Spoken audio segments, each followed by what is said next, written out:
खंडाव मालिकेच्या आजच्या भागामध्ये आपण पाहत आहोत की आता गौतम इथे घरामध्ये गणपती समोर हात जोडून उभा असतो. गणपतीकडे प्रार्थना करत असतो की सखीला तिची खरी आई भेटू दे. दुसऱ्या बाजूला मनस्वी विलाचं लोकेशन शोधत शोधत सखी आणि कान्हा त्या ठिकाणी जाऊन पोहोचलेले असतात. आता त्या ठिकाणी जाऊन पोहोचल्यानंतर इकडे तेजस्विनी खूपच वाट पाहत असते, ती म्हणजे सखीची. एक ना एक दिवस मला माझी मुलगी नक्कीच भेटेल, ती भेटायला येईल ही आशा तिला असते. ही लोकं तिथपर्यंत जाऊन पोहोचल्यानंतर ते शटर ओपन करतात आणि शटर ओपन केल्यानंतर त्यांना मात्र समोर फारसं काही दिसत नाही. तर आता इकडे दुसऱ्या बाजूला गौतम घराची बेल वाजल्यानंतर दार उघडतो आणि तेवढ्यात बाहेर प्रेस कंट्रोलवाले असतात. तेव्हा ते गौतमच्या अंगावरच इथे धूर सोडत असतात. गौतमच्या अंगावर धूर सोडल्यानंतर लगेचच आता आपण पाहतो की इकडे गौतम म्हणत असतो, "तुम्ही हे सर्व काय करत आहात? बाजूला हो ना प्लीज." ह्या सगळ्या गोष्टी ते इथे बोलत असतात. आता इकडे दोघेही जण आतमध्ये जातात आणि आजूबाजूला पाहतात तर तिथे काहीच नसतं. आणि तेव्हा इकडे आता ही लोकं विचार करतात की इथे पण कोणीतरी होतं, पण आत्ता इथे कोणीच नाही आहे, असा विचार ती लोकं करत असतात. आणि तेव्हा तिथे असणारा एक माणूस येतो आणि तो म्हणत असतो, "दुसऱ्यांच्या प्रॉपर्टीमध्ये तुम्ही इथे असं कसं घुसू शकता? तुम्ही काय करताय? तुमची हिंमत कशी झाली इथे माझ्या प्रॉपर्टीमध्ये येण्याची?" तर इकडे दुसऱ्या बाजूला त्या प्रेस कंट्रोलवाल्या माणसांनी इथे गौतमला फार मारलेलं असतं. तेवढ्यातच तिथे आता सरकार येते आणि ती म्हणत असते, किती वेळा सांगितलं, सरकारच्या विरोधामध्ये जायचं नाहीये म्हणून. तुला काय वाटलं? तू काहीही करशील आणि ते मी इतक्या सहजासहजी होऊ देईल म्हणून? तुझं आणि त्याचबरोबर सखीचं जे चाललं होतं ते मी सगळं पाहिलं होतं. तू तिला इथे तिच्या खऱ्या आईची ओळख पटवून देण्याचा प्रयत्न करत होतास आणि ॲड्रेससुद्धा पाठवत होतास. हे सगळं मी पाहिलेलंच आहे. असं सुद्धा आता इकडे तो बोलू लागतो. ह्या सगळ्या गोष्टी बोलल्यानंतर आता इकडे तिने असं सांगितलेलं असतं, की आत्ताच्या आत्ता तिला तिथून गायब करा, म्हणजेच खऱ्या तेजस्विनीला म्हणजे सखीच्या आईला. आणि तेव्हा तिला तिथून गायब करण्यात आलेलं असतं. तर आता इकडे दुसऱ्या बाजूला इकडे जी तेजस्विनी म्हणजे सरकार आहे, ती इकडे गौतमच्या पायावर हातावर पाय देत असते आणि म्हणत असते, खूप वाईट होईल ह्या सगळ्या गोष्टी. कारण एक गोष्ट लक्षात ठेव, जर तुला तुझी जर तुला तुझी कुल्फी जिवंत हवी असेल, व्यवस्थित पाहिजे असेल, तर ह्या सगळ्या गोष्टीचा विचार करणं सोडून दे. समजलं तुला? तर आता इकडे दुसऱ्या बाजूला आपण पाहतो की कानाच्या शर्टचं बटन तुटलेलं असतं.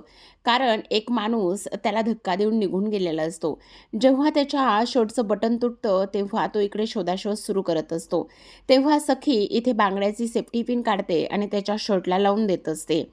आता सेफ्टी पिन शर्टला लावून देत असताना दोघंही जण एकमेकांच्या फारच जवळ आलेले असतात. कान्हा तर अक्षरशः सखीच्या डोळ्यात डोळे घालूनच खूप वेळ पाहत असतो. त्याला तर ह्या सगळ्या गोष्टीचा फारच जास्त आनंदसुद्धा इथे आता झालेला असतो. दुसऱ्या बाजूला लगेचच तेजस्विनीने इकडे कॉल केलेला असतो, तो म्हणजेच की हिला, सखीला. आणि सखीला सांगितलेलं असतं, ताबडतोब आत्ताच्या आत्ता घरी निघून यायचं. मी तुझं काहीच ऐकणार नाही. जो काही तो इथे गोंधळ घातलेला आहेस ना, तो तू निस्तरायचा आहे. तेव्हा सखी विचार करते, मी काय गोंधळ घातलाय आता? मला तर काहीच कळत नाही, पण मी काहीच केलं नाही, हा सुद्धा गोष्टी इथे ती बोलत असते. तर आता आपण पाहतो की इकडे जेव्हा सखी घरी येते आणि घरी आल्यानंतर समोरच्या गोष्टी पाहते, तेव्हा मात्र तिला खूपच मोठा धक्का बसतो. ती इकडे विचार करते, हे सगळं काय आहे? आणि हे घटस्फोटाचे कागद. तेव्हा ती म्हणत असते, "वकील साहेब, हे सगळं काय आहे? मी घटस्फोटाचे पेपर तुमच्याकडे नाही मागितले." त्यावर लगेच वकील साहेब म्हणत असतात, "अहो मॅडम, असं काय करताय? घटस्फोटाचे कागद तुम्हीच तर मागवले आहेत ना, आणि तुम्ही असं स्पष्टपणे नाही वगैरे बोलताय? असं काय करताय?" तेव्हा सखी म्हणत असते, "नाही, मी तुम्हाला खरं सांगते. मी नाही घटस्फोटाचे कागद वगैरे ह्या सगळ्या गोष्टी नाही मागितल्या मी. तुम्हाला काहीतरी तुमचा गैरसमज होतोय." असं सुद्धा आता इथे ती बोलू लागते. त्यावर वकील साहेब म्हणत असतात, "अहो मॅडम, तुम्हीच तर फोन केला ना." तेव्हा लगेच आता इकडे जी काही तेजस्विनी आहे ती म्हणत असते, "मी काय म्हणते तू जरा ऐकून घे ना. हे बघ, तसंही तुला हा घटस्फोट करायचाच होता, घ्यायचाच होता ना. तेव्हा मात्र सखी आता इकडे कान्हाकडे वळते आणि म्हणत असते, कान्हा, मी काय सांगते ते तू एकदा नीट ऐक ना प्लीज. हे बघ, तू तरी कमीत कमी माझ्या बाबतीत असा वेगळा गैरसमज करून घेऊ नकोस. तुला मी खरं सांगते, ह्या सगळ्या गोष्टी मला नाही माहिती आहे. म्हणजे हे जे काही घटस्फोट वगैरे आहे ना, ते मला अजिबात नाही माहिती. मला ह्या गोष्टीची काहीच जाणीव नाही आहे किंवा ह्या गोष्टी मला माहितीसुद्धा नाही आहेत. असं आता इथे ती बोलते. तेव्हा कान्हा म्हणत असतो, हे बघा सखी मॅडम, माझा तुमच्यावर पूर्ण विश्वास आहे. मला पूर्ण ह्या सगळ्या गोष्टीची खात्री आहे की तुम्ही हे सगळं काहीच केलं नाही आहे. असं आता इकडे तो बोलत असतो. तेव्हा लगेच आता इकडे मीनाक्षी समोर येते आणि मीनाक्षी म्हणत असते, हे बघ सखी, मला पूर्ण ह्या सगळ्या गोष्टीची खात्री आहे की तुला आता इकडे ह्या धक्क्यातून बाहेर पडण्यासाठी खूप काही गोष्टी कराव्या लागणार आहेत. पण तू काळजी करू नकोस. तुझा पूर्ण परिवार, तुझी अख्खी फॅमिली आता इथे तुझ्याबरोबर असणार आहे आणि तुला जे काही करायचं आहे ते तू कर, तुला ह्या धक्क्यातून सावरण्यासाठी. तेव्हा इकडे आता सखी म्हणत असते, हे बघा, मी हे घटस्फोटाच्या पेपरसाठी तुम्हाला फोनच केला नव्हता. तेव्हा आता इकडे सरकार म्हणत असते, अगं सखी, एक गोष्ट लक्षात ठेव. तुला एक गोष्ट आठवते का? म्हणजे तू इथे सखी सदन चाळीमध्ये जाण्याच्या अगोदर नेमकं काय सांगितलं होतं आणि काय नाही, ह्या गोष्टी तुला इथे आठवतायत का? त्यावर लगेच आता सखी म्हणत असते, हो आठवतायत ना. आणि तेव्हा इथे जी काही सखी आहे, तिने सखी सदन चाळीमध्ये जाण्याच्या अगोदर एक गोष्ट सांगितलेली होती, की काही झालं तरीसुद्धा मी कान्हाला घटस्फोट देणार आणि त्याचबरोबर 1 महिना मी त्या सखी सदन चाळीमध्ये राहणार आणि 1 महिना सखी सदन चाळीमध्ये राहिल्यानंतर मी जेव्हा परत येईल, तेव्हा मात्र मी आल्याबरोबर इकडे जो काही कान्हा आहे, त्याला मी घटस्फोट देणार. असं स्पष्टपणे सखीनं सांगितलेलं होतं. आणि आता इकडे सरकार तिला त्याच गोष्टीची आठवण करून देत होतं. तेव्हा सखी म्हणत असते, मी त्यावेळेस हे सगळं सांगितलं होतं, पण मला ह्या सगळ्या गोष्टीबद्दल विचार करण्यासाठी वेळ हवा आहे. असं म्हणून सखी धावतच खोलीमध्ये निघून जाते. आता जेव्हा सखी धावतच खोलीमध्ये निघून जाते आणि निघून गेल्यानंतर ती म्हणत असते, हे सगळं माझ्यासोबत काय होतंय? मला कळत नाही नेमक्या ह्या सगळ्या गोष्टी काय होतायत.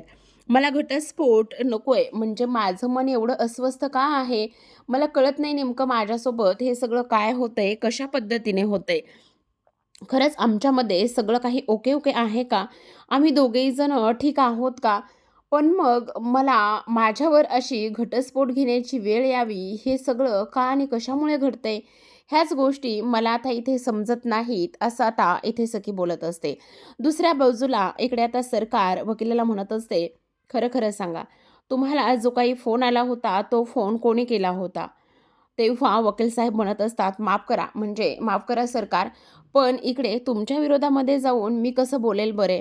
मला सखी मॅडमचाच फोन आला होता आणि त्यांनी फोन केला म्हणून तर मी हे सगळं काही इथे आलेलो आहे आणि ह्या सगळ्या गोष्टी केल्यात ना, माझ्यावर तुम्ही विश्वास ठेवा. असं सुद्धा आता इकडे तो बोलत असतो. तेव्हा वकील साहेबांना आता इकडे सरकार तिथून जायला सांगत असते.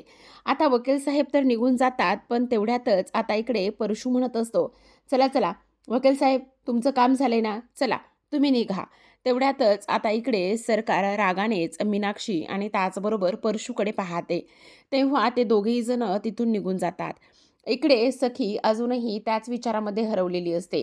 ती विचार करते की हे सगळं माझ्यासोबत नेमकं काय होतंय? मला कानासोबत राहायचंय का?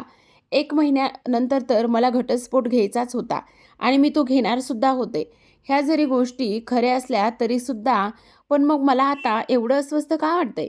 मला एवढा सगळा त्रास का होतोय कानापासून वेगळं होण्याचा? नेमकं हे सगळं काय आहे? म्हणजे मी मनाची माझ्या तयारी केली होती की 1 महिन्यानंतर मला वेगळं व्हायचंय. पण आता हे सगळं असं का होतंय? असा सखी आता इथे विचार करू लागते आणि मनात चाललेले जे काही विचार आहेत, जी काही अस्वस्थता आहे, ती पाहत असते. तेव्हा इकडे सखी विचार करते, पण कान्हाच्या मनामध्ये काय असेल? कान्हाला सुद्धा माझ्याकडून घटस्फोट हवा असेल का? ह्या सगळ्या गोष्टीचा मी एकदा विचार करायला हवाय. नाही, नाही, मला हे सगळं काय आहे आणि काय नाही इकडे बघायलाच हवं. असं सुद्धा आता इकडे ती बोलत असते. त्याचसोबत आपण पाहतो की इकडे आता लगेचच जो काही कान्हा आहे तो इकडे निघालेला असतो. कान्हा खोलीमध्ये निघाल्यानंतर सरकार म्हणजेच तेजस्विनी त्याला आहे त्याच ठिकाणी थांबवते आणि म्हणत असते, "1 मिनिट, तू इथून कुठेही जायचं नाहीयेस." तेव्हा लगेच आता इकडे तो म्हणत असतो, "काय झालं बोला ना." तेव्हा इकडे ती म्हणत असते, "मी समजलं होतं त्याहीपेक्षा तू जरा अतिशहाणा निघालास. काय चाललंय हे सगळं?" तेव्हा कान्हा म्हणत असतो, "हे बघा, आत्ता मी काय म्हणतो ते तुम्ही ऐकून घ्या. मी तुम्हाला त्या दिवशी मंदिरामध्ये सुद्धा काही गोष्टी सांगितल्या होत्या. म्हणजे आपण एखादी गोष्ट जिंकण्यासाठी थोडंसं 2 पावले मागे आलं तरीसुद्धा चालू शकतं की नाही. आत्ता सखी मॅडम कशा पद्धतीने विचार करतायत किंवा त्यांच्या मनामध्ये काय चालू आहे ह्या गोष्टी मला नाही माहिती. मग मंदिरामध्ये मी काय सांगितलं होतं ते ऐका." तेव्हा इथे सरकारला ते आठवत असतं. अण्णाने असं सांगितलं होतं, की शेवटी ह्या महिन्याच्या शेवटी इथे मी तुम्हाला माझा एक प्लॅन सांगणार आहे. मग तोपर्यंत तुम्ही शांत बसा, असं त्याचं म्हणणं असतं. तेव्हा सरकारला ते सगळं काही आठवतं. तर आता प्रेक्षकांनो, आजच्या भागामध्ये एवढंच. उद्याचा भाग फारच इंटरेस्टिंग असणार आहे. कारण उद्याच्या भागामध्ये आपण पाहतो, की आता इकडे तेजस्विनीला म्हणजे सखीच्या आईला फार आठवण येत असते, ती म्हणजेच की सखीची. ती म्हणत असते, "मला पूर्ण एका गोष्टीची खात्री आहे, की माझं लेकरू मला भेटायला येणारच आहे." इथे ती मला एवढा त्रास देते, तर माझं लेकरू त्या सरकारच्या तावडीमध्ये कसं राहत असेल हे मला कळतच नाही. असा इकडे ती विचार करत असते. दुसऱ्या बाजूला इकडे मात्र कान्हाला आता प्रेमाचे वेड लागलेले असतात. तो उशी घेऊन स्वतःशीच नाचत असतो, बागडत असतो आणि स्वतःशीच बऱ्याच काही गोष्टी इथे तो बोलत असतो. आणि तेव्हा हे सगळं काही होत असताना आता मात्र इकडे कान्हा जो आहे तो आपल्या सखीच्या प्रेमात पडलेला असतो. हेच आपल्याला येणाऱ्या भागात पाहायला मिळणार आहे. तोपर्यंत पाहत राहा लपंडाव. भेटूयात उद्याच्या भागात. तोपर्यंत धन्यवाद.